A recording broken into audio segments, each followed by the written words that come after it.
Question कुछ इस type से हमारा आंसर कि सी और डी दो लोग हैं, ये दोनों एक बिजनेस करते हैं, कंपनी चलाते हैं पार्टनरशिप में, ठीक है, बिजनेस पार्टनर्स में, और इनकी जो पार्टनरशिप है वो 3:2 रेशियो की है, मतलब इनको प्रॉफिट का जो रेशियो है वो 3:2 आता है। इस पार्टनरशिप पे ये लोग एग्री हैं, ठीक। अब इस फर्म ने, ये लोगों ने क्या किया है, अपने फर्म में एक नए व्यक्ति का इंट्रोड्यूस कराते हैं, ठीक है, ये कराते हैं इंट्रोड्यूस ईगो, नया पार्टनर इंट्रोड्यूस कराते हैं, ठीक है। अब ये बोलते हैं कि इसका जो रेशियो है,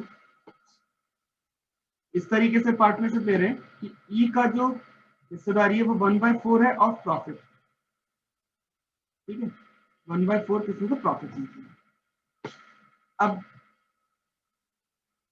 कंडीशन क्या है वो समझते हैं, हम 3-4 कंडीशन हो सकती हैं, उन चारों को समझते हैं कैसे नया रेशियो क्या बनेगा। मतलब इनकी जो पार्टनरशिप में 1/4 जो प्रॉफिट ई को दिया जा रहा है, तो ऑब्वियस बात है कि इन्होंने अपना प्रॉफिट ही कम किया है, सी और डी ने, और प्रॉफिट कम करने की वजह से ई का नया प्रॉफिट जनरेट हो गया है, ठीक है। और अब जो सी डी और ई इन तीनों को कंबाइंड जो रेशियो बन रहा है प्रॉफिट का, वो जानना चाहते हैं इनका रेशियो क्या बनेगा सी डी और ई का, ठीक है। पहली बात, अगर हम सी की बात करें तो सी को एक्चुअल में मिल कितने रहते, 3/5 पार्ट प्रॉफिट में से, और डी को मिल रहे थे 2/5 पार्ट। अब इन्होंने जो इंट्रोडक्शन कराया ई का, तो कंडीशन हम 3-4 सिचुएशन ले लेते हैं अलग अलग, ताकि ये आगे सभी में काम करेगा, ठीक है। ये जो क्वेश्चन है इसी कॉन्सेप्ट के अकॉर्डिंग हम आगे भी करेंगे। अब अगर मान लेते हैं कि ई को जो प्रॉफिट मिल रहा है, ई का जो प्रॉफिट है,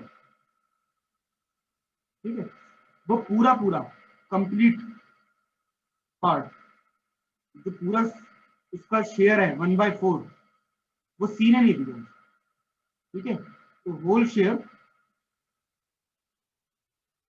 ये कहां, इसको दिया है डी ने, पूरा का पूरा शेयर डी दे रहा है, ई ने अपने हिस्सेदारी से कोई समझौता नहीं किया है, ठीक है। तो पूरा पूरा जो पार्ट है वो किसने दिया है, डी ने दिया है। तो ऐसे सिचुएशन हम क्या करते हैं, देखो सी डी और ई तीन लोग हैं, तीनों के अपने अपने पार्टीशन है, सी का हिस्सा तो 3/5 है, सी ने बोल दिया मैं नहीं दूंगा अपना पैसा, मेरे को पार्टनर, ठीक है, तुम्हें चाहिए डी को देना पड़ेगा पैसा, डी को जो रिक्वायरमेंट है तो डी को पैसा देना पड़ेगा अपने प्रॉफिट में से, मेरा प्रॉफिट तो जो है वो वही रहेगा, ठीक है।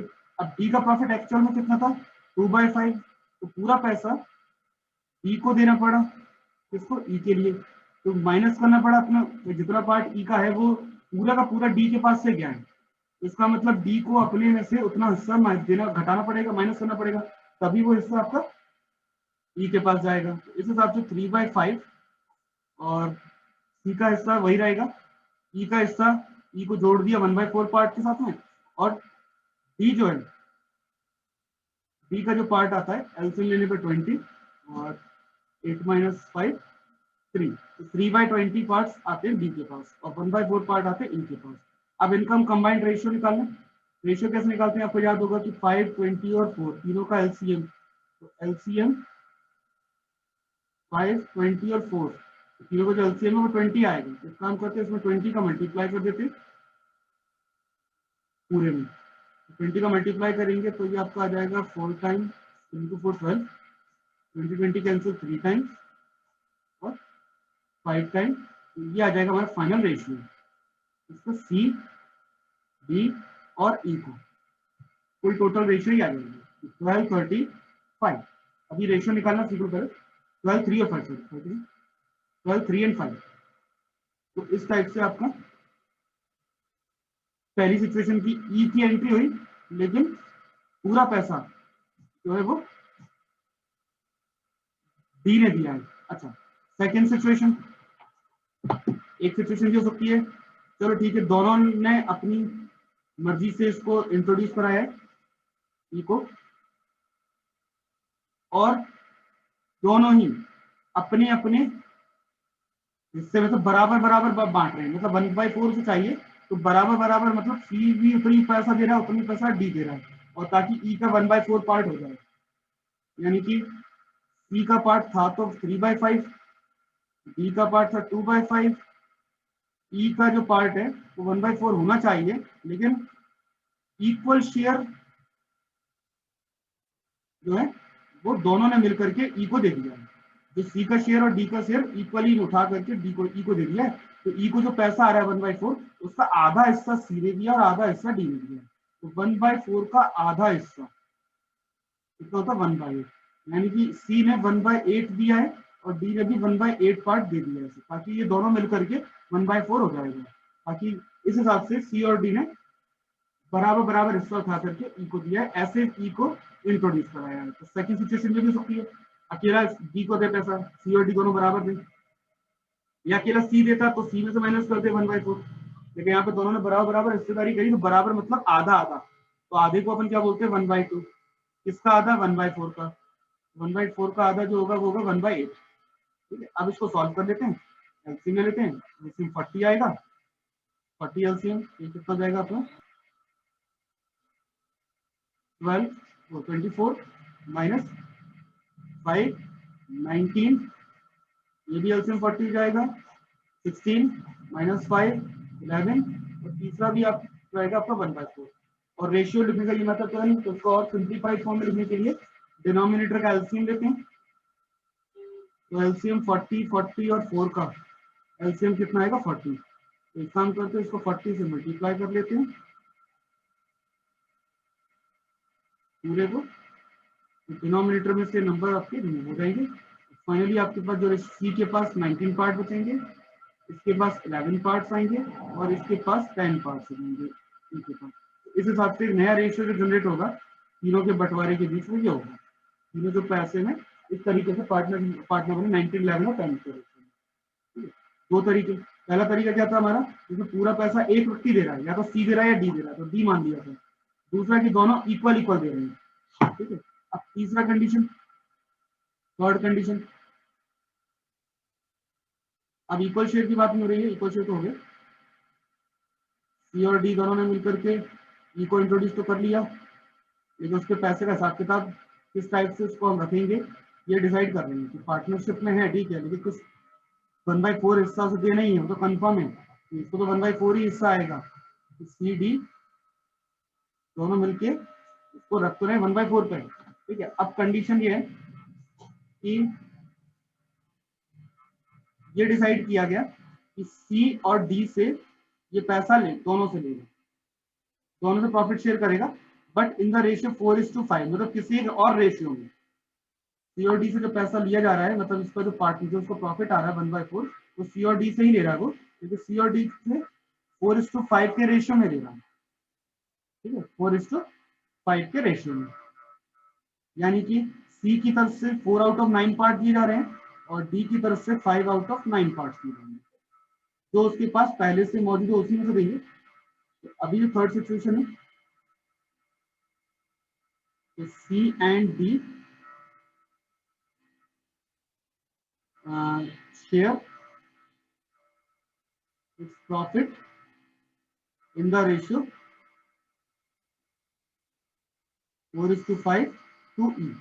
तो E को ये दे रहे हैं 4:5 के रेशियो में। ठीक है, यानी कि 4:5 का जो रेशियो है, तो C जो है 4 पार्ट देगा आउट ऑफ 9 और D जो है वो 5 पार्ट देगा आउट ऑफ 9। ठीक है, अब इस तरीके से ये बंटवारा करना है, लेकिन अभी पहले से इनके पास जो पार्टीशन था वो ये था 3/5 और 2/5 का, तो 3/5 में से ही वो देगा 4/9 पार्ट और 2/5 में से देगा वो 5/9 पोर्शन। ठीक है, इस तरीके से ये कैलकुलेशन हो जाएगी, कितना पार्ट बन रहा है वो देखा जाए। ठीक है, इतना पोर्शन ये उसमें से माइनस कर देंगे। ठीक है, इतना जो पोर्शन है हमारा हो जाएगा माइनस। ठीक है, तो पहले अलग से कैलकुलेशन करें रेशियो वाली में कि C/D का जो रेशियो है वो 4:5 है, तो C जो पार्ट दे रहा है, ठीक है, तो C जो पार्ट दे रहा है वो कितना दे रहा है 4/9, और D जो पार्ट दे रहा है 5/9, 5/9 जा रही है, और ये दोनों जो पार्ट हैं दोनों मिलके कितना बनाएंगे 1/4,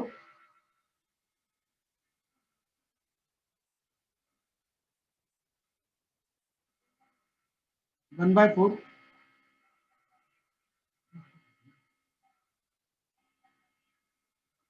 1/4 आपका टोटल पार्ट बन रहा है।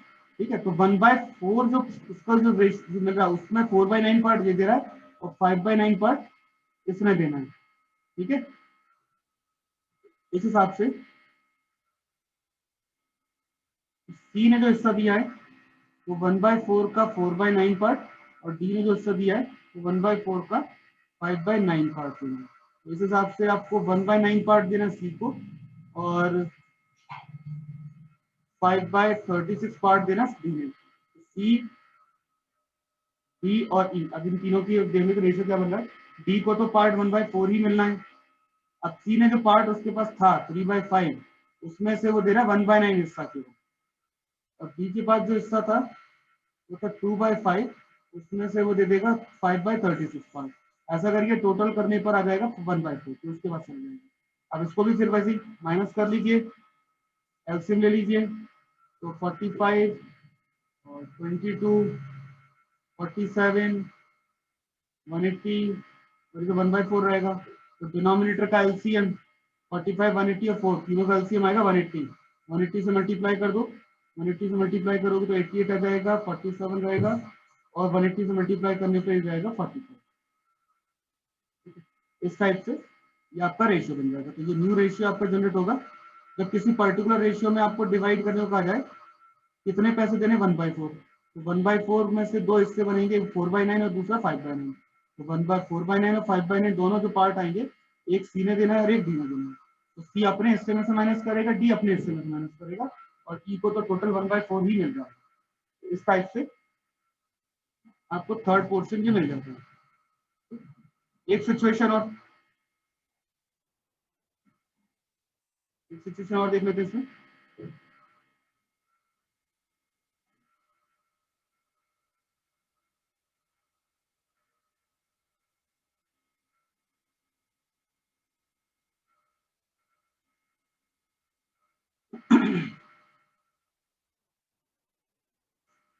कि अब ये जो है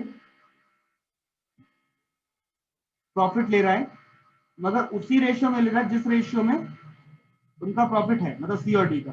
अब जो बोल रहा है कि ई ने जो प्रॉफिट लिया है सिचुएशन में लेते ई हैज टेकन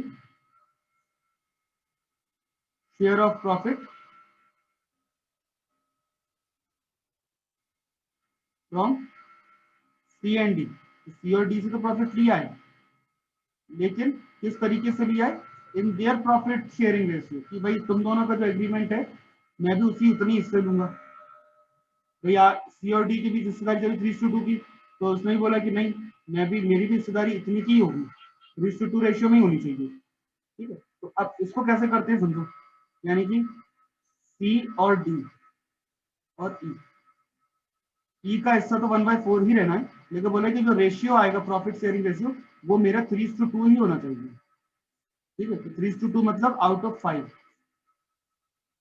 3:2 मतलब सी के पास हिस्सेदारी थी 3/5 की और इसके पास थी 2/5 की, तो 1/4 में से सी को देने पड़ेंगे 3/5, जितना उसका हिस्सा है उतना ही हिस्सा देना है 1/4 का, और ऐसे ही बी को भी 1/4 वाले पार्ट में उतना ही पार्ट देना पड़ेगा जितना उसका हिस्सा है 2/5।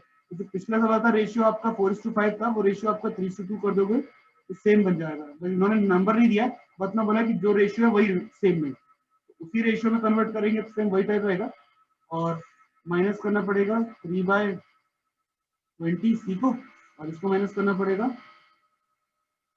1/10। तो इस तरीके से ये रेशियो बनेगा इनका दोनों का। अब माइनस प्लस करके और एलसीएम का मल्टीप्लाई करके हमारा फाइनल रेशियो बन जाएगा।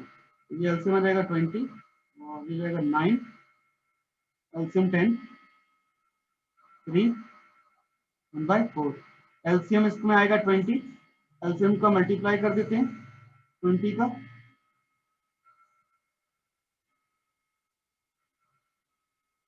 मल्टीप्लाई कर देते हैं तो आपको फाइनली आ जाएगा 9 रेशियो, ठीक है, इस टू, और ये जाएगा 2 टाइम 6 5 टाइम, इस हिसाब से ये रेशियो इनका रहेगा, ठीक है। तो इसके बाद जो आएगा टोटल 965 के रेशियो में कन्वर्ट हो जाएगा। तो इस तरीके से हम थर्ड पर्सन को इंट्रोड्यूस करा सकते हैं। तो 3-4 तरीके और भी तरीके हो सकते हैं, ये कॉमन हमने 3-4 तरीके समझ लिए हैं। तो इस तरीके से आपका न्यू रेशियो जनरेट होगा, फिर हम पैसे का बंटवारा कर सकते हैं। तो अब बताओ प्रॉफिट कितने का हुआ, अब हम बंटवारा करते हैं न्यू रेशियो के अकॉर्डिंग।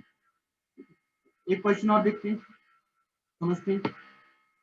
ए और बी ये दोनों ही पार्टनर है,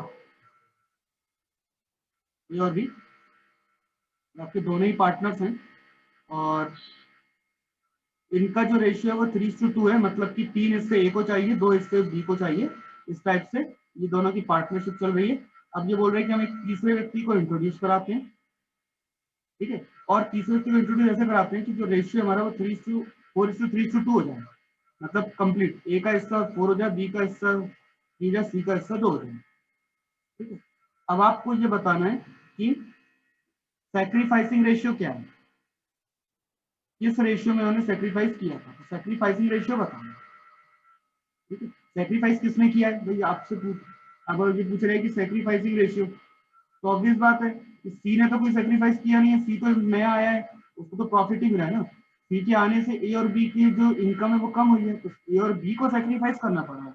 अगर गेनिंग की बात करते हैं तो सी को गेन हुआ है ना, लेकिन अभी गेनिंग नहीं, सैक्रिफाइसिंग की बात हो रही है। तो सैक्रिफाइसिंग रेशियो बताना है, तो ऑब्वियस बात है कि ए और बी इन दोनों को हानि हुई है, लॉस हुआ है, मतलब प्रॉफिट उन्हें कम मिलेगा। अब प्रॉफिट का जो रेशियो उनका क्या हो जाएगा, 4:3 हो जाएगा, ठीक है। पहले क्या था, 3:2 था। अब टोटल पार्ट अगर देखें, पहले टोटल पार्ट कितने होते, 5, 5 में से 3 हिस्से मिल रहे थे ए को, 2 हिस्से मिल रहे थे बी को। अब टोटल पार्ट कितने, 4, 3 और 2, मतलब 9 पार्ट।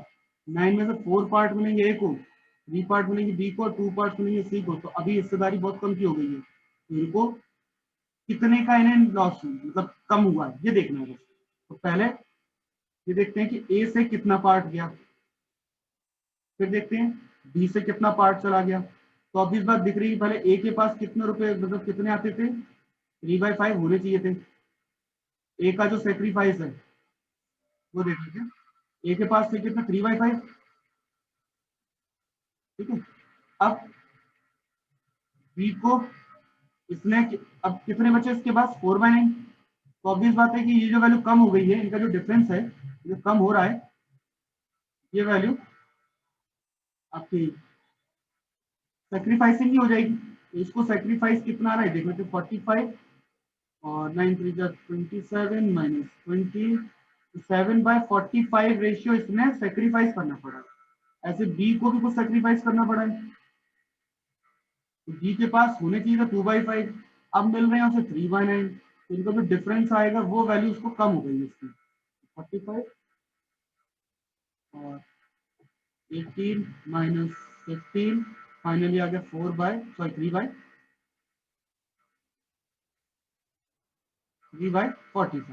तो अब रेशियो की बात कर रहे हैं, सेक्रीफाइसिंग रेशियो। तो सेक्रीफाइसिंग रेशियो जो है वो आपका डायरेक्टली आ जाएगा 7/45 रेशियो 3/45। तो बस एलसीएम 45 ही, वो तो कैंसिल हो जाएगा, और 7:3 ये आपका रेशियो आ जाएगा सेक्रीफाइस का। इस रेशियो में ये सेक्रीफाइस करना पड़ रहा है। पहले क्या मिल रहा था, बाद में क्या मिल रहा था, पुराने वाले में से नया वाला माइनस कर देते हैं वैल्यू, तो पता चल जाएगा कि कितना कम इनको हुआ है, वैल्यू कितनी इनकी बार डिक्रीज हो गई है। तो यही तरीका रहता है ना। और दोनों वैल्यू को डिवाइड कर दोगे आपस में तो रेशियो आ जाएगा, रेशियो आपका सेक्रीफाइसिंग रेशियो कहलाता है। इस टाइप से हम ये कैलकुलेशन कर लेते हैं। ऐसे ही अब अपना गेनिंग रेशियो, गेनिंग रेशियो तो गेन मतलब पहले वाला जो था वैल्यू कम थी, और नई वाली वैल्यू अब जो है वो ज्यादा है। तो नए वाले में तो पुरानी वाली वैल्यू माइनस करेंगे तो आपको गेनिंग पता चल जाएगी कि कितने का गेन हो रहा है। सीधे गेनिंग निकालो और फिर रेशियो बाद में निकालेंगे, पहले गेनिंग निकालते हैं देन रेशियो निकाल लेते हैं, ठीक है। तो पूरा न्यू वाली वैल्यू ज्यादा है, पुरानी वाली कम है, इसका मतलब अब हमें ज्यादा प्रॉफिट हो रहा है, पहले कम हो रहा था, तो गेन हो रहा है, इसको प्रॉफिट हो रहा है। तो पहले गेन निकालते हैं, देन हम उसको रेशियो में कन्वर्ट कर लेंगे कि कितना रेशियो बन रहा है। इसके लिए क्वेश्चन देखते हैं।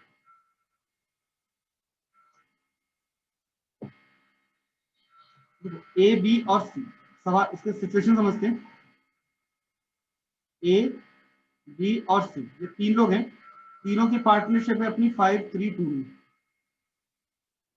5-3-2 में तीनों की है पार्टनरशिप, प्रॉफिट में भी लॉस में भी।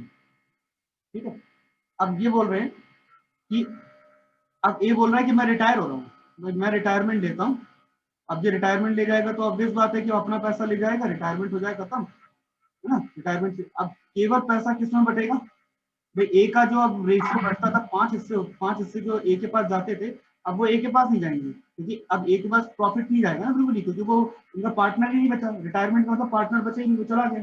तो इसके जो प्रॉफिट है वो दोनों में बट जाएंगे, इसमें बी में और सी में। अब बी और सी में जो पैसा बटेगा, इससे इन दोनों का प्रॉफिट बढ़ जाएगा। तो अब हमें ये देखना है कि बी और सी का जो नया रेशियो है वो एक्चुअल में क्या हो जाएगा, उनका गेनिंग रेशियो क्या बनेगा अब। ठीक है, तो पहली बात तो जो रेशियो दिया है वो 5-3-2 को तीनों का दिया है। अब ए हो गया रिटायर, तो बी और सी बचे, तो बी और सी की जो हिस्सेदारी है वो 3:2 की है ना।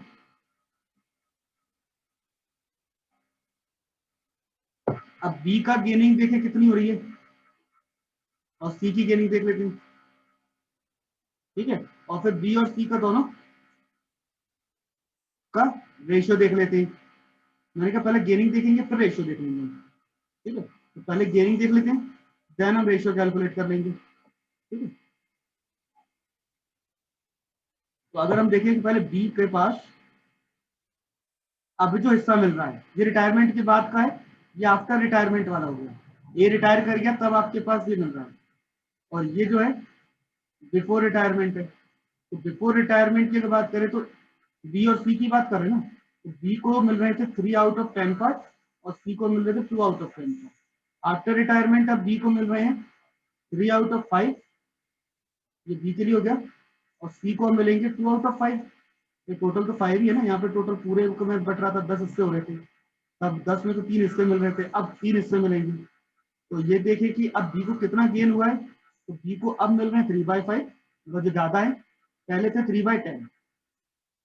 ऐसा करने पर ये एलसीएम 10 आ जाएगा, और 6 - 3 3/10, तो ये गेनिंग हो गई 3/10 बी की।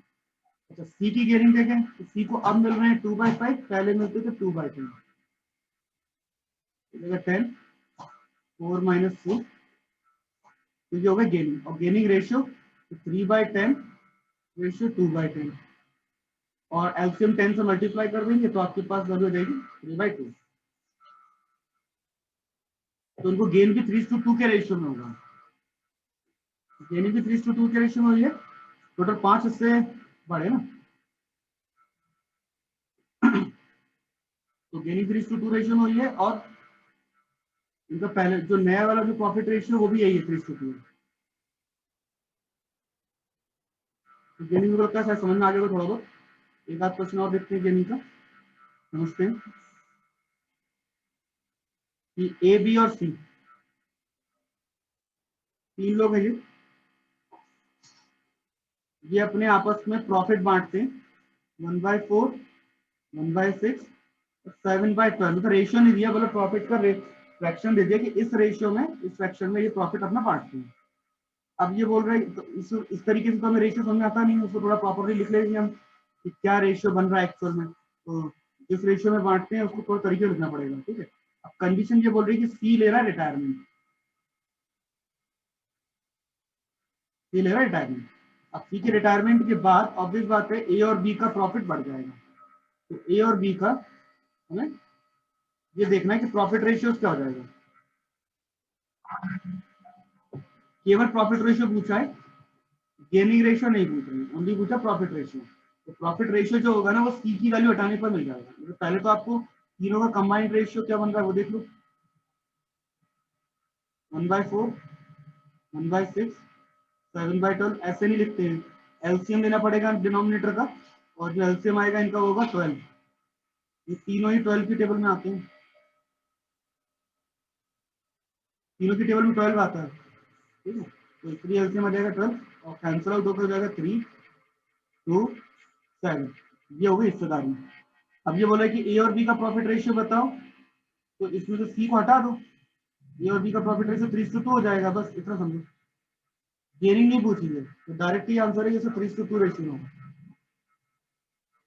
जो चला गया उसका हिस्सा हटा देती है, तो जो बचता है वो प्रॉफिट रेशियो आता है, कि अब इस प्रॉफिट रेशियो में वर्क कर रही है, ठीक है।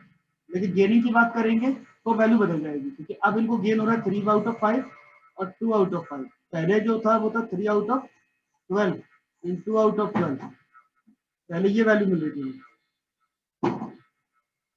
दोनों का डिफरेंस करने पर तब हमें मिलेगा रेशियो, डिवाइड करने के बाद दोनों की गेनिंग मिल जाएगी, गेनिंग का रेशियो निकाल सकते हैं। तो गेनिंग रेशियो नहीं पूछा है, ओनली प्रॉफिट रेशियो पूछा है।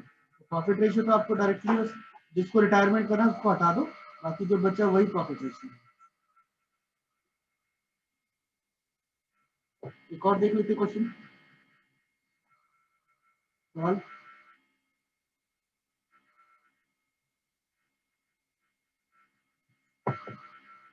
तीन पार्टनर हैं के, एम और एस,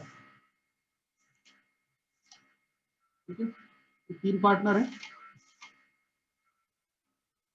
जिनकी रेशियो चल रहा है हिस्सेदारी का 3:4:3:2।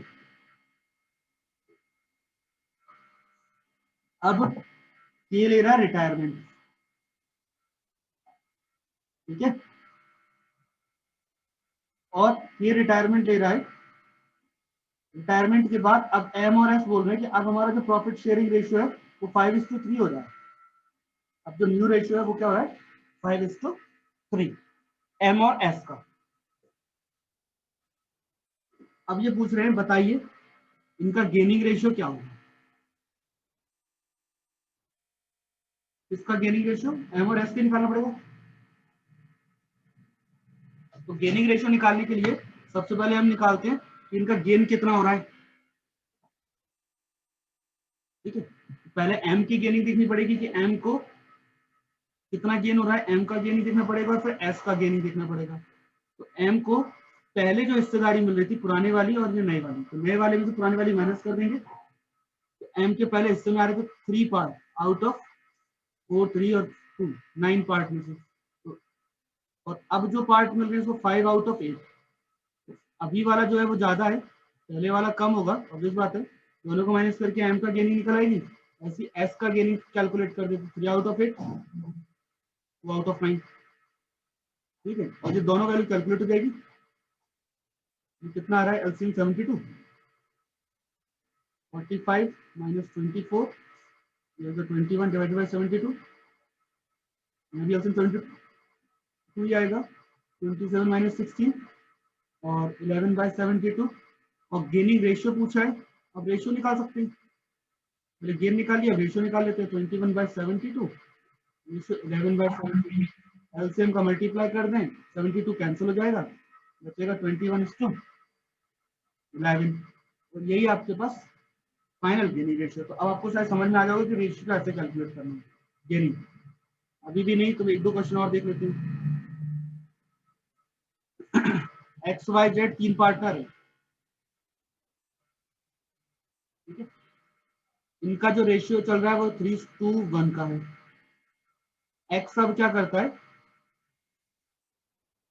5/24 पार्ट ले लेता है फ्रॉम वाई से, वाई से लेता 5/24 पार्ट, और जेड जो है वो 1/8 पार्ट ले लेता है फ्रॉम वाई से। मतलब वाई के पास अब हिस्सेदारी कम हो गई है और एक्स और जेड के पास हिस्सेदारी बढ़ गई है, ठीक है, कुछ पार्ट इसके बढ़ गए हैं। अब सीधी सी बात है, एक्स और जेड जो ये प्रॉफिट में आ गए, ठीक है, तो इनका गेनिंग रेशियो मिल सकता है मुझे, इनका गेनिंग रेशियो निकालने को बोल रहे हैं एक्स और जेड का। और अब जो न्यू रेशियो बन रहा है प्रॉफिट लॉस का, अब न्यू रेशियो भी बताना है कि अब नए सिरे से कितना रेशियो बन जाएगा। तो पहले तो पुराना हिस्सा देखें एक्स का, एक्स को मिलते थे वाई को जेड को, एक्स को मिल रहे थे 3/6 पार्ट, वाई को 2/6 और जेड को 1/6 पार्ट मिलते थे। ठीक है, अब ये क्या कह रहा है कि भाई आपको एक्स का जो हिस्सेदारी थी वो 3/6 थी, लेकिन उसमें 5/24 पार्ट बढ़ जाती है। ठीक है, बढ़ा दो 5/24, नया हिस्सेदारी निकाल लेते हैं कि उसकी अब हिस्सेदारी कितनी हो गई, 12 + 5 17/24 हो जाती है एक्स की हिस्सेदारी। वाई के लिए बोल रहे हैं कि वाई के लिए, जेड के लिए बोला है, जेड में 1/8 पार्ट बढ़ रहा है, जेड के पास हिस्सेदारी थी 1/6 की और ये बढ़ गया 1/8। ठीक है, फाइनली होगा 24, 4 + 3 7/24। ये तो हो गया एक्स और जेड में वैल्यू बढ़ रही है, लेकिन वाई के पास तो वैल्यू कम हो जाएगी ना। ठीक है, वाई के पास तो वैल्यू कम हो जाएगी, तो मुझे वाई के पास की वैल्यू एक्चुअली मुझे एक्स और जेड का ही चाहिए, एक्स और जेड का न्यू रेशियो चाहिए। ठीक है, और वाई का रिटायरमेंट हो गया है, वाई का रिटायरमेंट हो गया है और एक्स और जेड का न्यू रेशियो चाहिए मुझे। ठीक है, तो ऑब्वियस बात है एक्स और जेड का जो न्यू रेशियो आएगा वो होगा 17/24 रेशियो 7/24। अब इसे ये हिस्सेदारी है इनकी, 17:7 इनका न्यू रेशियो बन जाएगा। ठीक है, अब अगर देखें इनका गेनिंग रेशियो क्या है, तो फिर अब एक्स को मिल रहे हैं 17/24 पार्ट, पहले मिलते थे कितने 3/6 पार्ट, माइनस कर देंगे तो एक्स की गेनिंग आ जाएगी। जेड की गेनिंग 7/24 है, अब जो न्यू रेशियो है वो 7/24 है, पहले 1/6 था, इसको माइनस कर देंगे तो न्यू गेनिंग आ जाएगी और दोनों वैल्यू डिवाइड कर दी जाएगी तो गेनिंग रेशियो बन जाता है। ये हमें समझ में आ गया होगा शायद आप लोगों को, गेनिंग रेशियो और